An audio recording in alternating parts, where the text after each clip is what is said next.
Aspirants બંધારણ અને રાજ્ય વ્યવસ્થાના પ્રીવિયસ યર ક્વેશ્ચન સિરીઝ આપણે શરૂ કરી ચૂક્યા છે.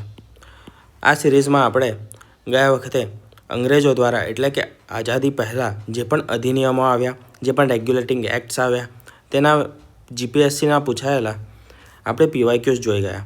આજે બાકી રહેલા જીપીએસસીના અને યુપીએસસીના બંને પીવાયક્યુઝ જોઈશું અને તેના પછી આપણે મિસેલેનિયસ એટલે કે બીજી જે પણ ક્લાસ 3 કે જેટલી પણ એક્ઝામ્સ લેવાય છે તેમાં ઇમ્પોર્ટન્ટ હોય અને તેમાં પૂછાઈ ગયેલા હોય તેવા ક્વેશ્ચન્સને આની આગળ જોઈશું.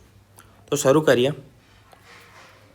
નીચેના પૈકી કયા કાયદા કેન્દ્ર તથા એકમોની વચ્ચે સત્તાને સંઘ, રાજ્ય યાદી અને સમવર્તી યાદીમાં વહેંચવામાં આવી? ભારત સ્વતંત્રતા અધિનિયમ 1947, ભારત સરકાર અધિનિયમ 1919, ભારત પરિષદ અધિનિયમ 1909 કે પછી ભારત સરકાર અધિનિયમ 1935.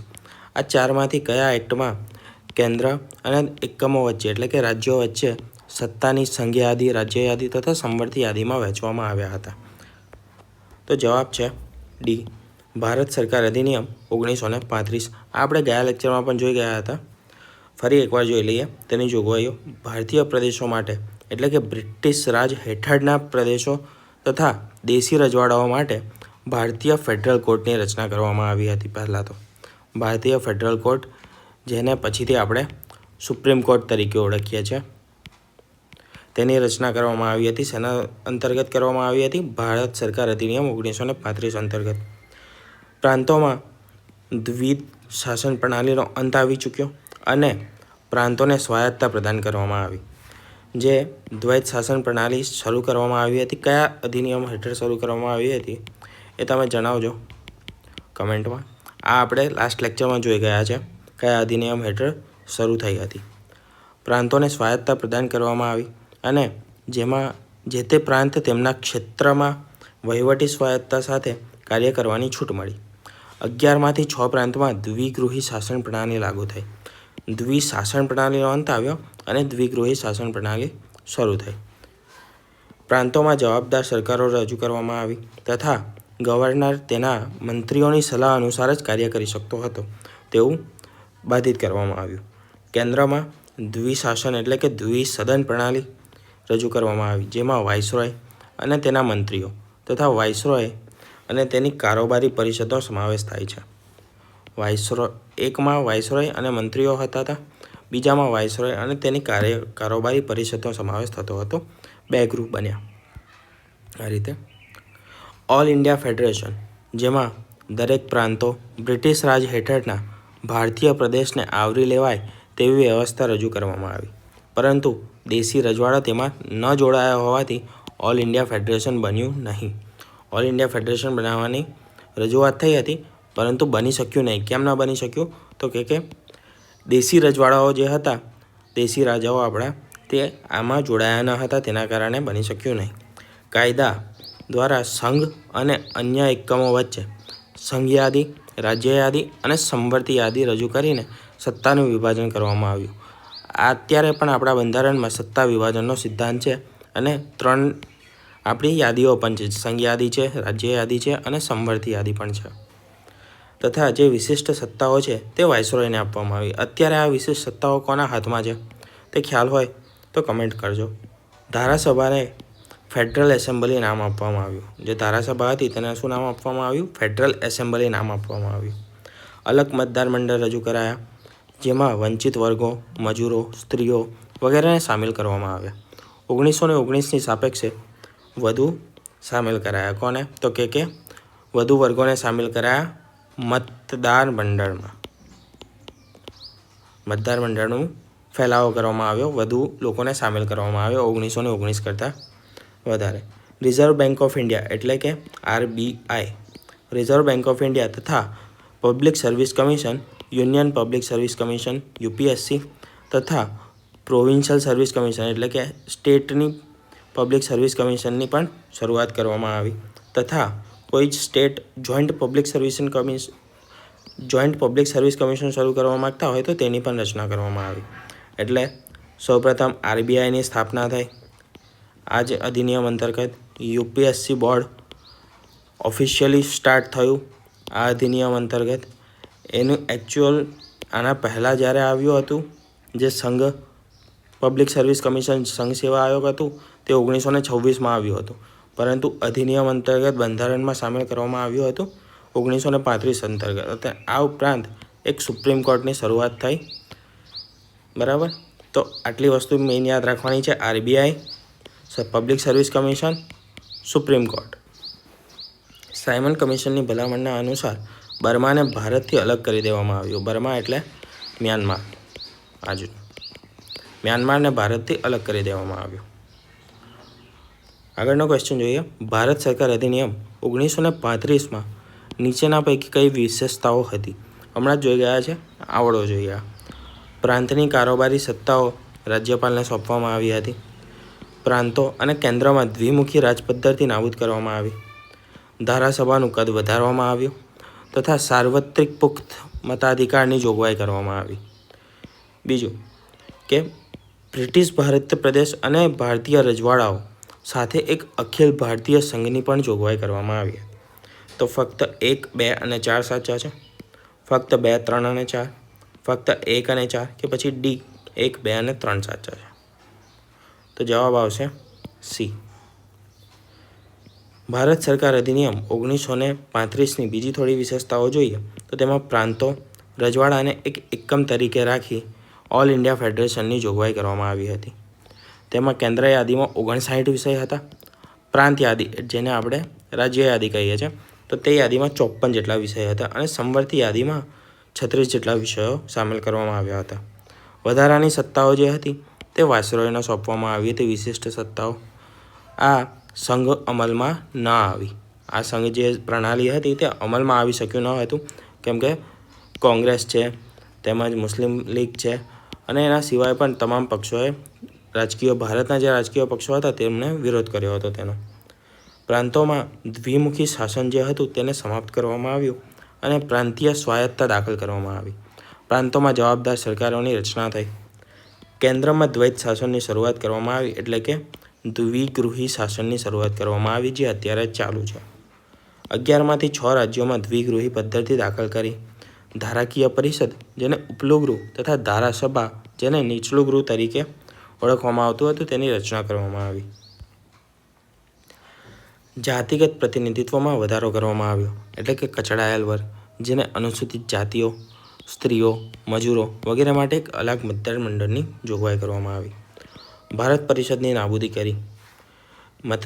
મતાધિકારમાં વધારો કર્યો. લગભગ 10% જેટલી વસ્તી હતી તેને મતાધિકાર પ્રાપ્ત થયો એટલે કે પુખ્ત વયે મતાધિકાર જે સેન્ટેન્સ હતું એ આમાં સામેલ થયું ન હતું. એ ખોટું હતું વિધાન.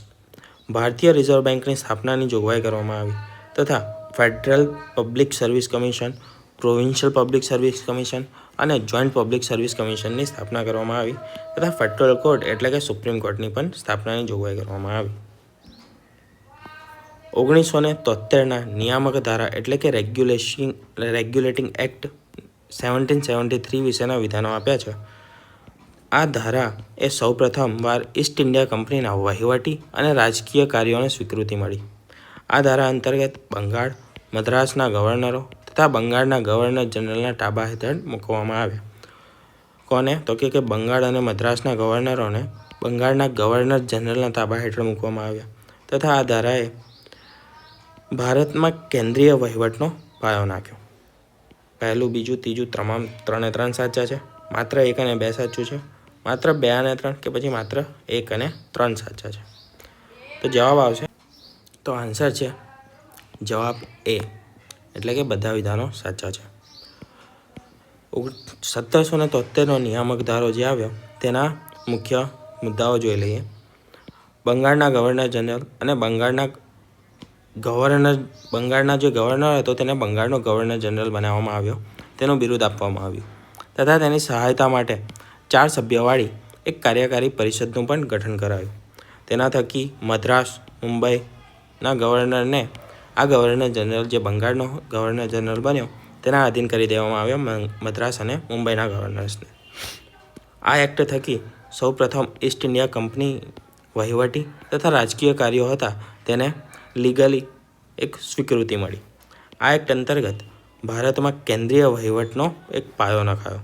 એટલે તમામ વિધાન જે છે આપેલા તે સાચા છે.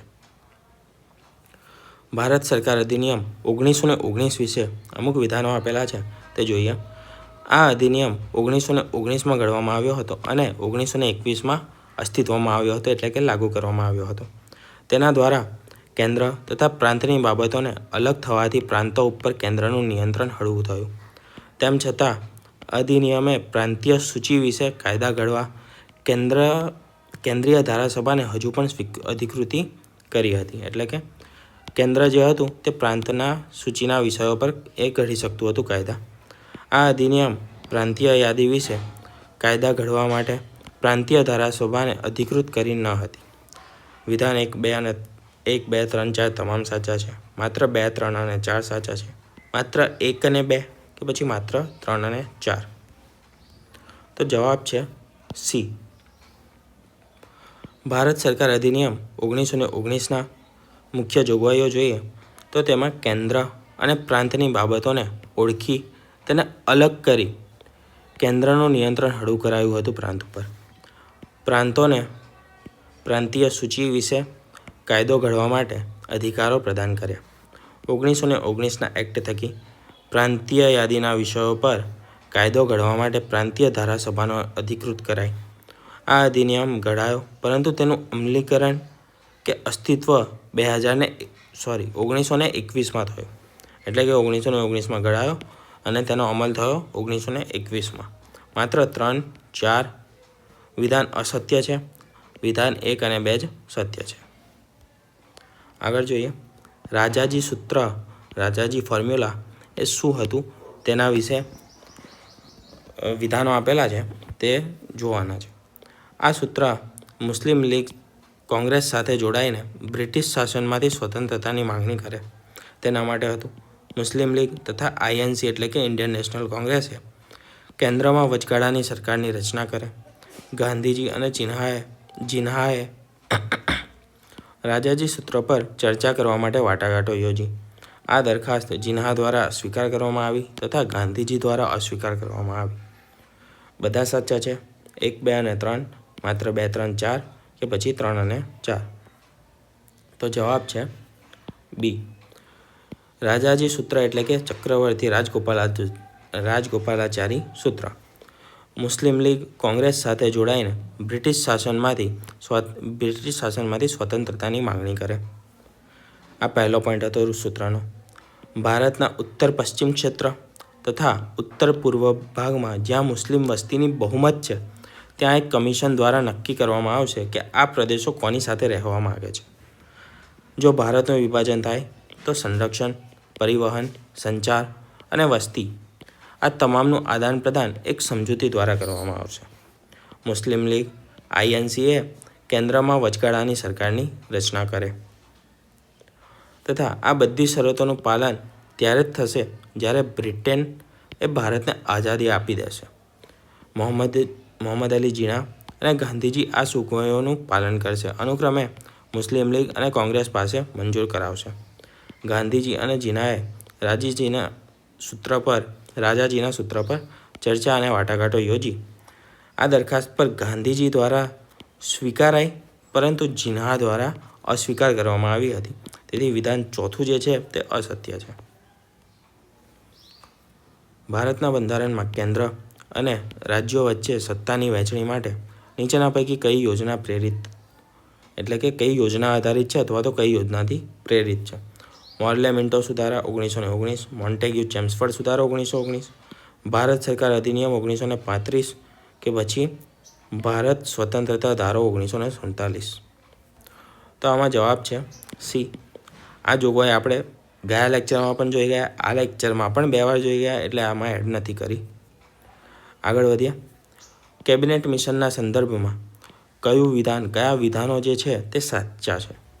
તેને સમવાય તંત્ર એટલે કે ફેડરલ સરકારની ભલામણ કરી હતી કેબિનેટ મિશને. તેને ભારતીય ન્યાયાલયોની સત્તામાં વધારો કર્યો હતો. તેને અખિલ ભારતીય સેવાઓ એટલે કે ઇન્ડિયન સિવિલ સર્વિસીસમાં વધુ ભારતીયો જોડાય તેની માંગણી કરી હતી, તેની જોગવાઈ કરી હતી. ફક્ત એક સાચું છે. 2 અને 3 1 અને 3 કે પછી તમામ જે છે તે ખોટા છે, એક પણ સાચું નથી? તો જવાબ છે એ. બ્રિટનના વડાપ્રધાન ક્લેમેન્ટ એટલી કેબિનેટ મિશનને ભારત મોકલ્યું. કોના સમયમાં આવ્યું? એટલીના સમયમાં. તેમને 3 કેબિનેટ મંત્રીઓ પેથિક લોરેન્સ, સ્ટેફર્ડ ક્રિપ્સ અને એવી એલેક્ઝાન્ડર. 3 મંત્રીઓ હતા. પેથિક લોરેન્સ હતો, સર સ્ટેફર્ડ ક્રિપ્સ હતા અને એવી એલેક્ઝાન્ડર હતા. તેમને 3 મંત્રીઓનું બનાવેલું એક કેબિનેટ મિશન ભારતમાં મોકલ્યું. આ કેબિનેટ મિશનની દરખાસ્તો અનુસાર ભારતીય પ્રાંતો અને રજવાડાઓની બનેલી સંઘીય સરકાર હોઈ શકે. આગળ જોઈએ. ભારત સરકાર અધિનિયમ 1935 દ્વારા સ્થાપિત સંઘમાં વિશિષ્ટ સત્તાઓ કોને સોંપવામાં આવી હતી? સંઘીય ધારાસભાને, ગવર્નર જનરલને, કામચલાઉ વિધાનસભાને કે કામચલાઉ ગવર્નરને? તો જવાબ છે બી. આ કાયદા અનુસાર બ્રિટિશ રાજને હસ્તક જે પણ ભારતીય પ્રદેશો તથા દેશી રજવાડાઓનું સંકલન કરીને ભારત સમવાય રચવામાં આવ્યું, તેમાં પ્રાંતો દ્વિજ શાસન પ્રણાલીનો અંત આવી ગયો અને પ્રાંતો દ્વારા સ્વતંત્રતા પ્રદાન કરવામાં આવી પ્રાંતોને. આમ પ્રાંતોએ સીધા બ્રિટિશ રાજના નિયંત્રણ હેઠળ મુકાયા. કેન્દ્રમાં દ્વૈત શાસન પ્રણાલી એટલે કે દ્વિગૃહી પ્રણાલી દાખલ કરવામાં આવી. તેને સંઘીય શાસન પ્રણાલીનો પ્રારંભ કર્યો. સ્ત્રી અને પુરુષને સમાન મતાધિકાર મળ્યા. સંઘીય સભાના સભ્યો દ્વારા મંત્રીઓ વિરુદ્ધ અવિશ્વાસનો પ્રસ્તાવ જે હતો તે લાવી શકાતો હતો. કોના દ્વારા? સભાના સભ્યો દ્વારા. ધર્મ જાતિ આધારિત ચૂંટણી વ્યવસ્થાનો વિસ્તાર કરવામાં આવ્યો અને ફેડરલ બેન્કની સ્થાપના કરવામાં આવી.